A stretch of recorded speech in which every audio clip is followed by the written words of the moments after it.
Carnegie Mellon University's Heinz College is one of the most prestigious schools in the world.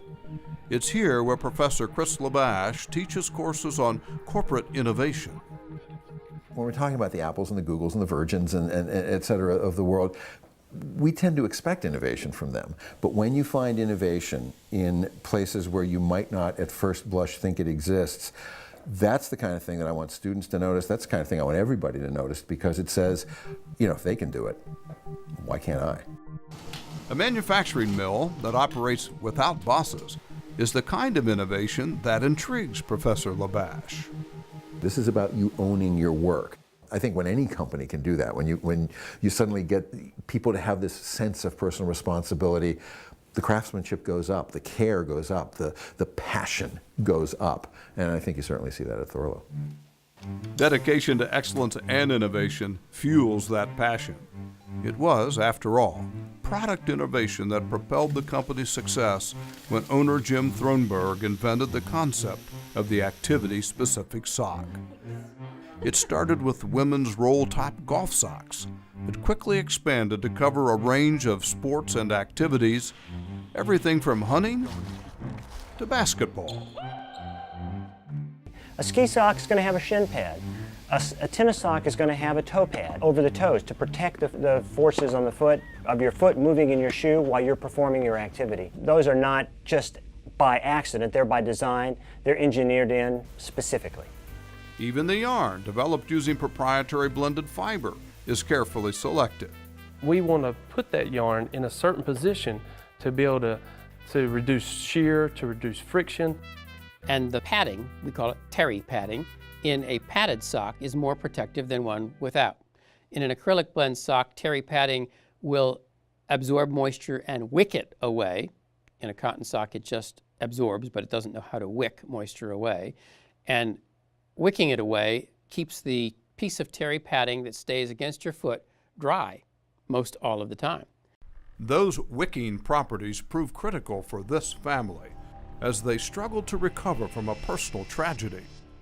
I was in a very desperate situation. I was, didn't really know where to turn. It had been a beautiful day, and for toddler Jonathan Bielstein, it was a day filled with exploration. He had just shared a ride on this lawnmower and wanted the fun to continue. It didn't. Jonathan was involved in a lawnmower accident. Being 2.5, he didn't understand the scope of a lawnmower yet, and he wanted to get back on the lawnmower, and the lawnmower didn't get shut off quickly enough, and he walked up to the lawnmower, and that's what happened to him. It was very devastating. It was horribly devastating. It was kind of the rip your heart out and stomp on it kind of moment. A portion of his foot had to be amputated, and the stump of that foot would need extra care so he could make use of his specially designed brace. And because of how the brace is made, his foot can sweat sometimes. So I knew that I needed to find him a sock that would wick away the moisture from his foot. She called Thorlo, and customer service representative Susan Graham spoke to her. And I said, "What's your question?" She said, "Do your socks wick?" And I said, "Yes, they do." And I went on to explain how. And I said, what's happening here? And she said, "Well, I've called 2 companies. You're the second one. The first one didn't call me back. I'm sorry. But anyhow, I'm sorry. I'm a mother and a grandmother. So this little boy didn't have he had no socks to wear with his foot. He had the shoe, but the socks, he needed to have the socks." It's an experience like I would have never in a million years thought I would have had. I call and she answers the phone. Lovely woman, polite woman, and I start to tell her my story, and she about breaks down into tears. The staff at Thorlo sprang into action. Of course, we didn't have a product that fit him, without us doing some modifications to the product itself. The craftsman recalibrated the machine, adjusting the settings to create a unique sock to fit Jonathan's foot. The process took months, but finally, Susan Graham was able to ship the product out. When the socks showed up and I had no bill in there, I called her and I said, "We got the socks, but there's no bill." And she says, the owner of the company, he doesn't want to charge you for them, as a gift to Jonathan. Seeing Jonathan today, no one would suspect anything different about him. He's an active boy who runs and plays without any physical limitations. I sing Thorlo's praises to anybody who asks. Jonathan loves them. Great socks, great company. You know, I have children myself, and I would want somebody to do that for my children. You know, just a small thing for me, small thing for Thorlo to do, to be able to enhance this little boy's life. Charity and family mean a lot to Thorlo.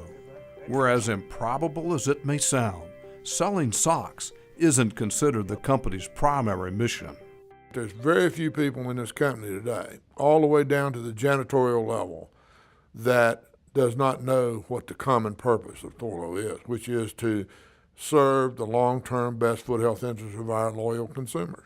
It was in that spirit the company participated in a study on the diabetic foot conducted at the Manchester Royal Infirmary by British doctor Andrew Bolton. Thorlo did not structure the studies. They did not pay to have the studies done. All Thorlo did was donate the socks, and then the doctors that did the studies structured the studies, they structured the protocols, they recruited the patient population. None of that was done at Thorlo. It was all done at medical facilities. The results of the peer-reviewed published research were impressive.